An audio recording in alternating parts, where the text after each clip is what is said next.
ನಮಸ್ಕಾರ. ಅದೃಷ್ಟ ಸೂತ್ರ ಯೂಟ್ಯೂಬ್ ಚಾನೆಲ್ನ ಸಮಸ್ತ ವೀಕ್ಷಕರಿಗೆ ಹಾರ್ದಿಕ ಸ್ವಾಗತ. ಸ್ನೇಹಿತರೆ, ಇವತ್ತಿನ ಕಾಲದಲ್ಲಿ ಹಣ ಇಲ್ಲದೆ ಜೀವನ ನಡೆಸೋದು ಎಷ್ಟು ಕಷ್ಟ ಅನ್ನೋದು ನಮ್ಮೆಲ್ಲರಿಗೂ ಗೊತ್ತು. ಬೆಳಗ್ಗೆ ಎದ್ದಾಗಿನಿಂದ ರಾತ್ರಿ ಮಲಗುವವರೆಗೂ ನಾವು ಪಡುವ ಕಷ್ಟ, ಮಾಡುವ ಕೆಲಸ ಎಲ್ಲವೂ ಆ 4 ಕಾಸು ಸಂಪಾದನೆಗಾಗಿಯೇ ಅಲ್ವಾ? ಆದರೆ ಇವತ್ತಿನ ಪ್ರಮುಖ ಸಮಸ್ಯೆ ಏನೆಂದರೆ, ಹಣ ಸಂಪಾದನೆ ಮಾಡುವುದು ಒಂದೆಡೆಯಾದರೆ ಬಂದ ಹಣವನ್ನು ಉಳಿಸುವುದು ಮತ್ತೊಂದು ದೊಡ್ಡ ಸವಾಲಾಗಿದೆ. ಎಷ್ಟೋ ಜನರ ಹತ್ತಿರ ನಾನು ಈ ಮಾತನ್ನು ಕೇಳಿದ್ದೇನೆ, ಗುರುಗಳೇ, ನಾವು ತುಂಬಾನೇ ಕಷ್ಟಪಟ್ಟು ದುಡಿತೀವಿ, ಸಂಬಳ ಕೂಡ ಚೆನ್ನಾಗಿಯೇ ಬರುತ್ತೆ, ಆದರೆ ತಿಂಗಳ ಕೊನೆಗೆ ಬರುವಷ್ಟರಲ್ಲಿ ಕೈಯಲ್ಲಿ 1 ರೂಪಾಯಿ ಕೂಡ ಉಳಿಯುವುದಿಲ್ಲ. ಬಂದ ಹಣ ಹೇಗೆ ಖರ್ಚಾಗುತ್ತೆ, ಎಲ್ಲಿಗೆ ಹೋಗುತ್ತೆ ಅಂತಾನೇ ಗೊತ್ತಾಗಲ್ಲ. ಸಾಲ ಮಾಡಿಯೇ ಜೀವನ ನಡೆಸುವ ಪರಿಸ್ಥಿತಿ ಬಂದಿದೆ ಅಂತ. ನಿಮಗೂ ಕೂಡ ಇದೇ ಅನುಭವ ಆಗಿದ್ಯಾ? ಕೈಗೆ ಬಂದ ತುತ್ತು ಬಾಯಿಗೆ ಬಾರದ ಪರಿಸ್ಥಿತಿ ನಿಮ್ಮದಾಗಿದ್ಯಾ? ಅನಾವಶ್ಯಕ ಖರ್ಚುಗಳು ನಿಮ್ಮನ್ನ ಬಾಧಿಸ್ತಿದ್ಯಾ? ಹಾಗಿದ್ರೆ ಇವತ್ತಿನ ಈ ವಿಡಿಯೋ ನಿಮ್ಮದಾಗಿಯೇ.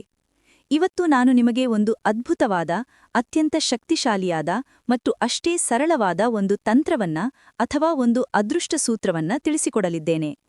ಇದಕ್ಕಾಗಿ ನೀವು ಸಾವಿರಾರು ರೂಪಾಯಿ ಖರ್ಚು ಮಾಡಿ ಪೂಜೆ ಹೋಮ ಮಾಡಬೇಕಿಲ್ಲ. ನಿಮ್ಮ ಮನೆಯ ಅಡಿಗೆ ಕೋಣೆಯಲ್ಲಿರುವ ಒಂದು ಪುಟ್ಟ ವಸ್ತು ನಿಮ್ಮ ಆರ್ಥಿಕ ಪರಿಸ್ಥಿತಿಯನ್ನೇ ಬದಲಾಯಿಸಬಲ್ಲದು. ಹೌದು, ಅದೇ ಲವಂಗ. ನಾವು ಅಡಿಗೆಗೆ ಬಳಸುವ ಘಮಘಮಿಸುವ ಲವಂಗಕ್ಕೆ ಹಣವನ್ನು ಆಕರ್ಷಣೆ ಮಾಡುವ ಅದ್ಭುತ ಶಕ್ತಿ ಇದೆ ಅನ್ನೋದು ನಮ್ಮಲ್ಲಿ ಎಷ್ಟೋ ಜನರಿಗೆ ಗೊತ್ತಿಲ್ಲ. ಕೇವಲ 2 ಲವಂಗವನ್ನು ನಾನು ಹೇಳುವ ರೀತಿಯಲ್ಲಿ ನಿಮ್ಮ ಪರ್ಸ್ನಲ್ಲಿ ಇಟ್ಟುಕೊಂಡರೆ ಏನೆಲ್ಲ ಪವಾಡಗಳು ನಡೆಯುತ್ತೆ ಅನ್ನೋದನ್ನ ಇವತ್ತು ಸವಿವರವಾಗಿ ತಿಳಿಸ್ಕೊಡ್ತೀನಿ. ದಯವಿಟ್ಟು ವಿಡಿಯೋವನ್ನ ಎಲ್ಲೂ ಸ್ಕಿಪ್ ಮಾಡದೆ ಕೊನೆವರೆಗೂ ನೋಡಿ. ಭಾಗ 1. ಪರ್ಸ್ ಅಥವಾ ವಾಲೆಟ್ನ ಮಹತ್ವ. ಮೊದಲನೆಯದಾಗಿ, ನಾವು ಈ ಪರಿಹಾರವನ್ನು ಎಲ್ಲಿ ಮಾಡಬೇಕು? ನಮ್ಮ ಪರ್ಸ್ ಅಥವಾ ವಾಲೆಟ್ನಲ್ಲಿ. ಸ್ನೇಹಿತರೆ, ಒಂದು ವಿಷಯ ನೆನಪಿಡಿ. ಹಳೆಯ ಕಾಲದಲ್ಲಿ ನಮ್ಮ ಹಿರಿಯರು ಹಣವನ್ನ ತಿಜೋರಿಯಲ್ಲಿ ಅಥವಾ ಬೀರುವಿನಲ್ಲಿ ಭದ್ರವಾಗಿ ಇಡ್ತಾಯಿದ್ರು, ಅದಕ್ಕೆ ಪೂಜೆ ಮಾಡ್ತಾಯಿದ್ರು. ಆದರೆ ಇವತ್ತಿನ ಫಾಸ್ಟ್ ಲೈಫ್ನಲ್ಲಿ ನಮ್ಮ ಪರ್ಸ್ ಅಥವಾ ವಾಲೆಟ್ ನಮ್ಮ ಕೈಯಲ್ಲಿರುವ ತಿಜೋರಿ ಇದ್ದ ಹಾಗೆ. ಸಾಕ್ಷಾತ್ ಮಹಾಲಕ್ಷ್ಮಿ ನೆಲೆಸುವ ಜಾಗ ಅದು. ನಾವು ನಮ್ಮ ಪರ್ಸನ್ನು ಹೇಗೆ ಇಟ್ಕೊಂಡಿರ್ತೀವಿ ಅನ್ನೋದರ ಮೇಲೆ ನಮ್ಮ ಆರ್ಥಿಕ ಪರಿಸ್ಥಿತಿ ನಿರ್ಧಾರ ಆಗುತ್ತೆ. ಎಷ್ಟೋ ಜನ ಪರ್ಸ್ನಲ್ಲಿ ಬೇಕಾಬಿಟ್ಟಿ ವಸ್ತುಗಳನ್ನ ತುರುಕಿರ್ತಾರೆ. ಹಳೆಯ ಬಿಲ್ಗಳು, ಹರಿದ ಕಾಗದಗಳು, ಔಷಧೀಯ ಮಾತ್ರೆಗಳು, ಏನೇನೋ ಇರುತ್ತೆ. ಹಣ ಇಡುವ ಜಾಗ ಯಾವಾಗಲೂ ಸ್ವಚ್ಛವಾಗಿರಬೇಕು, ಪವಿತ್ರವಾಗಿರಬೇಕು. ಆಗ ಮಾತ್ರ ಲಕ್ಷ್ಮಿಯಲ್ಲಿ ನೆಲೆಸಲು ಇಷ್ಟಪಡ್ತಾಳೆ. ಗಲೀಜಾಗಿರುವ ಜಾಗದಲ್ಲಿ, ನಕಾರಾತ್ಮಕ ಶಕ್ತಿ ತುಂಬಿರುವ ಜಾಗದಲ್ಲಿ ಲಕ್ಷ್ಮಿ ಯಾವತ್ತೂ ನಿಲ್ಲುವುದಿಲ್ಲ. ಹಾಗಾಗಿ ಹಣ ಬರೀ ಬಂದು ಹೋಗುವ ವಸ್ತುವಾಗಬಾರದು, ಅದು ನಮ್ಮಲ್ಲಿ ಸ್ಥಿರವಾಗಿ ನಿಲ್ಲಬೇಕು ಅಂದ್ರೆ ನಮ್ಮ ಪರ್ಸ್ನಲ್ಲಿ ಧನಾತ್ಮಕ ಶಕ್ತಿ ಅಂದ್ರೆ ಪಾಸಿಟಿವ್ ಎನರ್ಜಿ ತುಂಬಿರಬೇಕು. ಆ ಪಾಸಿಟಿವ್ ಎನರ್ಜಿಯನ್ನ ತುಂಬುವ ಶಕ್ತಿ ಇರೋದು ಈ ಲವಂಗಕ್ಕೆ. ಈಗ ನಿಮಗೆ ಪ್ರಶ್ನೆ ಬರಬಹುದು, ಗುರುಗಳೇ, ಅಡಿಗೆ ಮನೆಯಲ್ಲಿ ಎಷ್ಟೊಂದು ಸಾಂಬಾರ ಪದಾರ್ಥಗಳಿವೆ, ಏಲಕ್ಕಿ ಇದೆ, ದಾಲ್ಚಿನ್ನಿ ಇದೆ, ಮೆಣಸು ಇದೆ, ಆದ್ರೆ ನೀವು ಲವಂಗವನ್ನೇ ಯಾಕೆ ಬಳಸಿ ಅಂತ ಹೇಳ್ತಿದ್ದೀರಾ? ತುಂಬಾ ಒಳ್ಳೆಯ ಪ್ರಶ್ನೆ. ನಮ್ಮ ಸನಾತನ ಧರ್ಮದಲ್ಲಿ ಮತ್ತು ತಂತ್ರಶಾಸ್ತ್ರದಲ್ಲಿ ಲವಂಗಕ್ಕೆ ಅತ್ಯುನ್ನತ ಸ್ಥಾನವನ್ನು ನೀಡಲಾಗಿದೆ.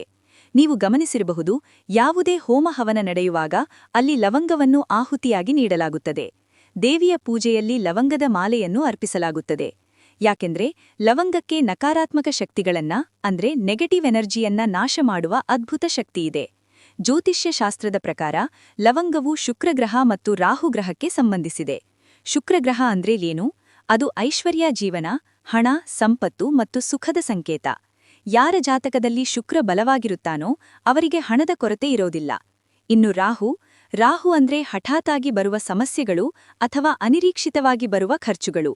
ಯಾವಾಗ ನಾವು ಲವಂಗವನ್ನು ಸರಿಯಾದ ರೀತಿಯಲ್ಲಿ ಬಳಸ್ತೀವೋ ಆಗ ನಮ್ಮ ಶುಕ್ರಗ್ರಹ ಬಲವಾಗುತ್ತದೆ ಮತ್ತು ರಾಹುಗ್ರಹದಿಂದ ಆಗುವ ತೊಂದರೆಗಳು ನಿವಾರಣೆಯಾಗುತ್ತವೆ.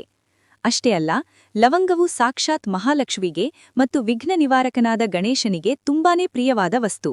ಇದು ಇರುವ ಕಡೆ ದೃಷ್ಟಿದೋಷಗಳು ಅಥವಾ ಕೆಟ್ಟ ದೃಷ್ಟಿ ಹಣದ ಮೇಲೆ ಬೀಳುವುದಿಲ್ಲ. ಎಷ್ಟೋ ಬಾರಿ ಏನಾಗುತ್ತೆ, ನಮಗೆ ಚೆನ್ನಾಗಿ ಹಣ ಬರ್ತಾ ಇರುತ್ತೆ, ಯಾರದ್ದೋ ಕೆಟ್ಟ ಕಣ್ಣು ಬಿದ್ದು ಇದ್ದಕ್ಕಿದ್ದ ಹಾಗೆ ಹಣ ಬರೋದು ನಿಂತು ಹೋಗುತ್ತೆ, ಅಥವಾ ಬಂದ ಹಣ ಆಸ್ಪತ್ರೆಗೋ ಕೋರ್ಟ್ ಕಚೇರಿಗೋ ಖರ್ಚಾಗಿ ಹೋಗುತ್ತೆ. ಈ ರೀತಿಯ ದೃಷ್ಟಿದೋಷಗಳನ್ನು ತಡೆಯುವ ಶಕ್ತಿ ಈ ಪುಟ್ಟ ಲವಂಗಕ್ಕಿದೆ. ಅದಕ್ಕೆ ನಮ್ಮ ಹಿರಿಯರು ಇದನ್ನ ಅದೃಷ್ಟದ ಕೀಲಿಕೈ ಅಂತ ಕರಿತಾ ಇದ್ರು. ಬನ್ನಿ, ಈಗ ತಡ ಮಾಡದೆ ಈ ಸರಳವಾದ ಪರಿಹಾರವನ್ನು ಹೇಗೆ ಮಾಡುವುದು ಅಂತ ತಿಳಿದುಕೊಳ್ಳೋಣ. ಇದಕ್ಕೆ ಏನೇನು ಬೇಕು ಮತ್ತು ಯಾವ ದಿನ ಮಾಡಬೇಕು ಅಂತ ನಾನು ಹೇಳ್ತೀನಿ. ದಯವಿಟ್ಟು ಗಮನವಿಟ್ಟು ಕೇಳಿಸಿಕೊಳ್ಳಿ. ನಿಮ್ಮ ಮುಂದಿನ ಭವಿಷ್ಯ ಹೇಗಿದೆ ಎಂದು ತಿಳಿದುಕೊಳ್ಳುವ ಕುತೂಹಲ ಇದೆಯೇ? ಹಾಗೆ ನಿಮ್ಮ ಮಕ್ಕಳ ಮುಂದಿನ ಭವಿಷ್ಯ ಹೇಗಿದೆ ಎಂದು ತಿಳಿದುಕೊಳ್ಳುವ ಕುತೂಹಲ ಕೂಡ ನಿಮಗೆ ಇದ್ದೇ ಇರುತ್ತೆ. ಹಾಗಿದ್ದರೆ ನಿಮಗೆ ನಿಮ್ಮ ಹಾಗೂ ನಿಮ್ಮ ಮಕ್ಕಳ ಜಾತಕದ ಅವಶ್ಯಕತೆ ಇದೆ. ಹಾಗಿದ್ರೆ ಇಲ್ಲಿದೆ ನಿಮಗೆ ಸುವರ್ಣಾವಕಾಶ. ಡಿವೈನ್ ಕನ್ನಡ ವತಿಯಿಂದ 499ಕ್ಕೆ ಸಿಗುವಂತಹ ಕಂಪ್ಲೀಟ್ ಜಾತಕ ನಿಮಗೆ ಕೇವಲ 299 ರೂಪಾಯಿಗೆ ಸಿಗ್ತಾ ಇದೆ. ಜಾತಕದಲ್ಲಿ ನಿಮಗೆ ವಿದ್ಯಾಭ್ಯಾಸ, ವಿವಾಹ, ಉದ್ಯೋಗ, ಆರೋಗ್ಯ, ಸಂತಾನ ಹಾಗೆ ವ್ಯಾಪಾರ ವ್ಯವಹಾರಕ್ಕೆ ಸಂಬಂಧಪಟ್ಟಂತಹ ಎಲ್ಲ ಮಾಹಿತಿಗಳು ನಿಮಗೆ ಈ ಒಂದು ಜಾತಕದಲ್ಲಿ ನಿಮಗೆ ಸಿಗುತ್ತೆ. ಇದರ ಜೊತೆಗೆ ಈ ಜಾತಕದಲ್ಲಿ ನಿಮಗೆ ಗೋಚಾರ ಫಲಗಳಾಗಲಿ, ನಕ್ಷತ್ರ ಫಲಗಳಾಗಲಿ, ದಶಾಫಲಗಳು, ಪಂಚಾಂಗ ಫಲಗಳು ಹಾಗೆ ಈ ಒಂದು ಸಮಸ್ಯೆಗಳು ನಿಮಗೆ ಏನೇನು ಬರುತ್ತೆ ಅದಕ್ಕೆ ಪರಿಹಾರಗಳು ಎಲ್ಲವೂ ಕೂಡ ಈ ಒಂದು ಜಾತಕದಲ್ಲಿ ನಿಮಗೆ ಇರುತ್ತೆ. ಇದನ್ನು ನೀವು ಸಿಂಪಲ್ ಆಗಿ PDF ಮುಖಾಂತರ ನೀವು ಪಡ್ಕೊಬೋದು.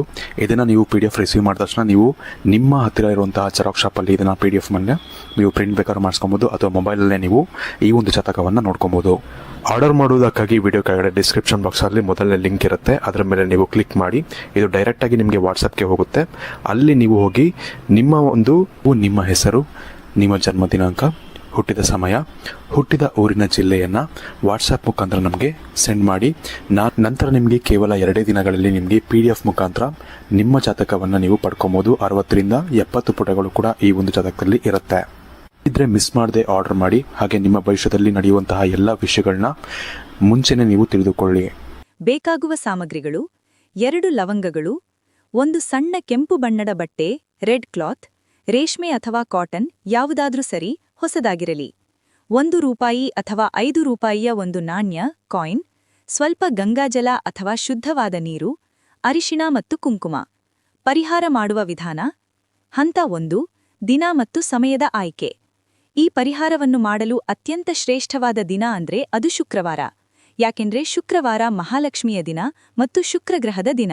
ಶುಕ್ರವಾರದ ದಿನ ಸಂಜೆ ಅಂದ್ರೆ ಗೋಧೂಳಿ ಸಮಯದಲ್ಲಿ ಸುಮಾರು 6 ರಿಂದ 7 ಗಂಟೆಯ ಒಳಗೆ ಈ ಪರಿಹಾರ ಮಾಡಿದರೆ ತುಂಬಾ ಶೀಘ್ರ ಫಲ ಸಿಗುತ್ತೆ. ಒಂದು ವೇಳೆ ಶುಕ್ರವಾರ ಆಗದೇ ಇದ್ದರೆ ಹುಣ್ಣಿಮೆಯ ದಿನ ಕೂಡ ಅಥವಾ ಅಮಾವಾಸ್ಯೆಯ ದಿನ ಕೂಡ ಮಾಡಬಹುದು. ಹಂತ 2, ಲವಂಗದ ಆಯ್ಕೆ. ಇದು ತುಂಬಾನೇ ಮುಖ್ಯವಾದ ಹಂತ. ನೀವು ತೆಗೆದುಕೊಳ್ಳುವ 2 ಲವಂಗಗಳು ಹೇಗಿರಬೇಕು ಅಂದ್ರೆ ಅವು ಪೂರ್ಣವಾಗಿರಬೇಕು. ಅಂದ್ರೆ ಲವಂಗದ ಮೇಲೆ ಹೂವಿನ ತರ ಒಂದು ಟೋಪಿ ಇರುತ್ತಲ್ಲ, ಅದು ಮುರಿದಿರಬಾರದು. ಖಂಡಿತವಾಗಿರುವ ಅಥವಾ ಮುರಿದ ಲವಂಗವನ್ನು ಪೂಜೆಗೆ ಅಥವಾ ಪರಿಹಾರಕ್ಕೆ ಬಳಸಬಾರದು, ಅದರಿಂದ ಫಲ ಸಿಗಲ್ಲ. ಹಾಗಾಗಿ ನೋಡಲು ಸುಂದರವಾಗಿರುವ, ಪೂರ್ಣವಾಗಿರುವ 2 ಲವಂಗವನ್ನು ಆರಿಸಿಟ್ಟುಕೊಳ್ಳಿ. ಹಂತ 3, ಶುದ್ಧೀಕರಣ. ಶುಕ್ರವಾರ ಸಂಜೆ ನೀವು ಸ್ನಾನ ಮಾಡಿ, ಶುಭ್ರವಾದ ಬಟ್ಟೆ ಧರಿಸಿ, ನಿಮ್ಮ ಮನೆಯ ದೇವರ ಕೋಣೆಯಲ್ಲಿ ದೀಪ ಹಚ್ಚಿ. ನಂತರ ನೀವು ತೆಗೆದುಕೊಂಡಿರುವ 2 ಲವಂಗ ಮತ್ತು 1 ನಾಣ್ಯವನ್ನು ಗಂಗಾಜಲದಿಂದ ಅಥವಾ ಶುದ್ಧ ನೀರಿನಿಂದ ತೊಳೆದು ಶುದ್ಧಿ ಮಾಡಿ. ನಂತರ ಅದನ್ನ ಒಂದು ಒಣಗಿದ ಬಟ್ಟೆಯಲ್ಲಿ ಒರೆಯಿ. ಹಂತ 4, ಪ್ರಾಣಪ್ರತಿಷ್ಠೆ, ಸಂಕಲ್ಪ. ಈಗ ಆ 2 ಲವಂಗ ಮತ್ತು 1 ನಾಣ್ಯವನ್ನು ನಿಮ್ಮ ದೇವರ ಮುಂದೆ ಒಂದು ತಟ್ಟೆಯಲ್ಲಿ ಇಡಿ. ಅದಕ್ಕೆ ಅರಿಶಿಣ ಕುಂಕುಮವನ್ನ ಹಚ್ಚಿ. ಮನಸ್ಸಿನಲ್ಲಿ ನಿಮ್ಮ ಕುಲದೇವರನ್ನು ಮತ್ತು ಮಹಾಲಕ್ಷ್ಮಿಯನ್ನ ಭಕ್ತಿಯಿಂದ ಪ್ರಾರ್ಥನೆ ಮಾಡಿ. ನಿಮ್ಮ ಪ್ರಾರ್ಥನೆ ಹೇಗಿರಬೇಕು ಅಂದ್ರೆ: ಹೇ ತಾಯಿ ಮಹಾಲಕ್ಷ್ಮಿ, ನನ್ನ ಆರ್ಥಿಕ ಕಷ್ಟಗಳೆಲ್ಲವೂ ದೂರವಾಗಲಿ, ನನ್ನ ಪರ್ಸ್ನಲ್ಲಿ ಹಣ ಯಾವಾಗಲೂ ತುಂಬಿರುವಂತಾಗಲಿ, ಅನಾವಶ್ಯಕ ಖರ್ಚುಗಳು ನಿಲ್ಲಲಿ, ನನ್ನ ಹಣಕ್ಕೆ ಯಾರ ಕೆಟ್ಟ ದೃಷ್ಟಿಯೂ ಬೀಳದಿರಲಿ, ಈ ಲವಂಗದ ಮೂಲಕ ನೀನು ನನ್ನ ಪರ್ಸ್ನಲ್ಲಿ ಸ್ಥಿರವಾಗಿ ನೆಲೆಸು ತಾಯಿ ಅಂತ ಮನಸ್ಫೂರ್ತಿಯಾಗಿ ಸಂಕಲ್ಪ ಮಾಡಿಕೊಳ್ಳಿ. ನಿಮ್ಮ ಸಂಕಲ್ಪ ಎಷ್ಟು ಬಲವಾಗಿರುತ್ತೋ ಅಷ್ಟು ಬೇಗ ಫಲ ಸಿಗುತ್ತೆ. ಹಂತ 5, ಪೊಟ್ಟಣ ಕಟ್ಟುವುದು. ಪೂಜೆಯಾದ ನಂತರ ನೀವು ತೆಗೆದುಕೊಂಡಿರುವ ಚಿಕ್ಕ ಕೆಂಪು ಬಟ್ಟೆಯ ಮೇಲೆ ಆ 2 ಲವಂಗ ಮತ್ತು 1 ನಾಣ್ಯವನ್ನು ಇಡಿ. ಯಾಕೆ ಕೆಂಪು ಬಟ್ಟೆ ಅಂದ್ರೆ ಕೆಂಪು ಬಣ್ಣ ಲಕ್ಷ್ಮಿಗೆ ಪ್ರಿಯವಾದ ಬಣ್ಣ ಮತ್ತು ಇದು ಆಕರ್ಷಣೆಯ ಸಂಕೇತ. ಅದನ್ನ ಒಂದು ಚಿಕ್ಕ ಗಂಟಿನ ತರ ಅಥವಾ ಪೊಟ್ಟಣದ ತರ ಕಟ್ಟಲು ಕೆಂಪು ದಾರವನ್ನೇ ಬಳಸಿ. ಹಂತ 6, ಪರ್ಸ್ನಲ್ಲಿ ಇಡುವುದು. ಈಗ ಆ ಸಿದ್ಧವಾದ ಕೆಂಪು ಬಟ್ಟೆಯ ಪೊಟ್ಟಣವನ್ನ ನಿಮ್ಮ ಪರ್ಸ್ನಲ್ಲಿ ಇಡಬೇಕು.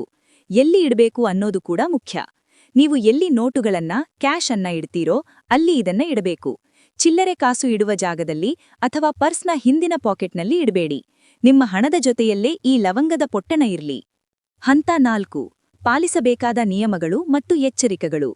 ಸ್ನೇಹಿತರೆ, ಕೇವಲ ಲವಂಗ ಇಟ್ಟರೆ ಸಾಲದು, ಅದರ ಜೊತೆಗೆ ಕೆಲವು ನಿಯಮಗಳನ್ನು ಕೂಡ ಪಾಲಿಸಬೇಕು. ಆಗ ಮಾತ್ರ ಇದು 100ಕ್ಕೆ 100% ಕೆಲಸ ಮಾಡುತ್ತೆ. ಪರ್ಸ್ ಸ್ವಚ್ಛತೆ. ಮೊದಲೇ ಹೇಳಿದ ಹಾಗೆ ನಿಮ್ಮ ಪರ್ಸ್ನಲ್ಲಿ ಹಳೆಯ ಬಿಲ್ಗಳು, ಚೀಟಿಗಳು ಅಥವಾ ತಿಂಡುಳಿದ ಚಾಕ್ಲೇಟ್ ಕವರ್ಗಳನ್ನ ಇಡಬೇಡಿ. ವಾರಕ್ಕೆ ಒಮ್ಮೆ ಆದರೂ ನಿಮ್ಮ ಪರ್ಸ್ ಪೂರ್ತಿ ಖಾಲಿ ಮಾಡಿ ಸ್ವಚ್ಛಗೊಳಿಸಿ. ಏನನ್ನ ಇಡಬಾರದು: ನಿಮ್ಮ ಪರ್ಸ್ನಲ್ಲಿ ಯಾವುದೇ ಕಾರಣಕ್ಕೂ ಔಷಧಿಯ ಮಾತ್ರೆಗಳನ್ನ ಅಥವಾ ಸಾಲದ ಪೇಪರ್ಗಳನ್ನ ಅಥವಾ ಮೃತರ ಫೋಟೋಗಳನ್ನ ಇಟ್ಟುಕೊಳ್ಳಬೇಡಿ. ಇವು ನಕಾರಾತ್ಮಕ ಶಕ್ತಿಯನ್ನ ಆಕರ್ಷಿಸುತ್ತವೆ. ಗೌರವ. ನಿಮ್ಮ ಪರ್ಸನ್ನು ಎಲ್ಲೆಂದ ಎಲ್ಲಿ ಎಸೆಯಬೇಡಿ. ರಾತ್ರಿ ಮಲಗುವಾಗ ಅದನ್ನ ತಲೆಯ ಹತ್ತಿರ ಇಟ್ಟುಕೊಳ್ಳಬೇಡಿ. ಅದಕ್ಕೆ ಒಂದು ಗೌರವದ ಸ್ಥಾನ ನೀಡಿ. ಕೊಳಕು ಕೈಯಲ್ಲಿ ಅಥವಾ ಎಂಜಿಲು ಕೈಯಲ್ಲಿ ಪರ್ಸ್ ಮುಟ್ಟಬೇಡಿ. ಬದಲಾಯಿಸುವುದು ಯಾವಾಗ? ಈ ಲವಂಗದ ಪೊಟ್ಟಣವನ್ನ ಹಾಗೆ ವರ್ಷಗಟ್ಟಲೆ ಇಡಬಾರದು. ಪ್ರತಿ ಅಮಾವಾಸ್ಯೆ ಅಥವಾ ಹುಣ್ಣಿಮೆಯ ದಿನ ಅಥವಾ ಕನಿಷ್ಠ ಪಕ್ಷ ತಿಂಗಳಿಗೊಮ್ಮೆಯಾದರೂ ಅದನ್ನ ಬದಲಾಯಿಸಬೇಕು. ಹಳೆಯ ಲವಂಗವನ್ನು ಏನು ಮಾಡಬೇಕು? ಅದನ್ನ ಹರಿಯುವ ನೀರಿನಲ್ಲಿ ಬಿಡಿ ಅಥವಾ ಯಾರೂ ತುಳಿಯದ ಜಾಗದಲ್ಲಿ ಅಂದ್ರೆ ಗಿಡದ ಬುಡದಲ್ಲಿ ಹಾಕಿ. ಮತ್ತೆ ಹೊಸದಾಗಿ 2 ಲವಂಗವನ್ನು ಪೂಜೆ ಮಾಡಿ ಅದೇ ಕೆಂಪು ಬಟ್ಟೆಯಲ್ಲಿ ಕಟ್ಟಿಯಿಡಿ.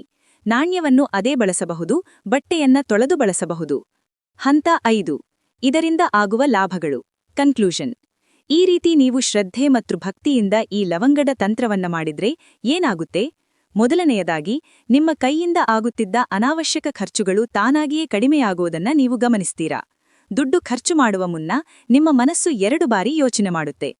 ಎರಡನೆಯದಾಗಿ, ಹಣ ಬರುವ ಹೊಸ ದಾರಿಗಳು ತೆರೆದುಕೊಳ್ಳುತ್ತವೆ.